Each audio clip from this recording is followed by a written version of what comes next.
खूप धक्कादायक बातमी आली. माझ्या मुलाने मुंबईवरून फोन केला, सकाळी झोपेत होतो आणि त्यांनी सांगितलं की अजितदादा इज नो मोर. झोपेतून उठतो आणि अशा प्रकारची बातमी ऐकतो तर मला विश्वास बसला नाही. मी म्हटलं कोणाच्या बाबतीत बोलतो? तो अजितदादा. मी म्हटलं अजित पवार? तो बोले हा अजित पवार चा प्लेन ॲक्सिडेंटमध्ये दुर्घटनेमध्ये त्यांचा मृत्यू झालेला आहे.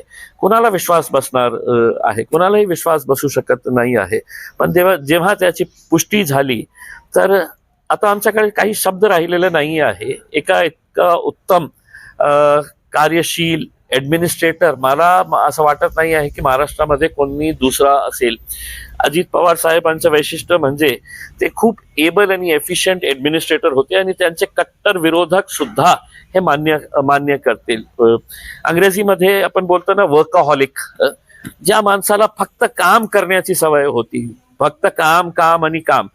सर्वांना माहीत आहे अजितदादा सकाळी 6 वाजेपासून ते रात्री उशिरापर्यंत ते फक्त काम करत राहायचं आणि त्यांच्याकडे जे एक डिसिजन मेकिंग ॲबिलिटी, टोलवा टोलवी ते कधीही करायचं नाही.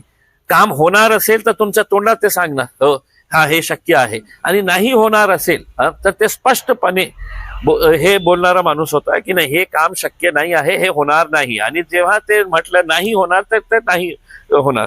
तर अशा प्रकारचं एक एबल ॲडमिनिस्ट्रेटर, दुर्दैवी त्यांचा अशा प्रकारे मृत्यू होणे हे फक्त महाराष्ट्र नव्हे तर देशासाठी एक खूप धक्कादायकच बातमी आहे.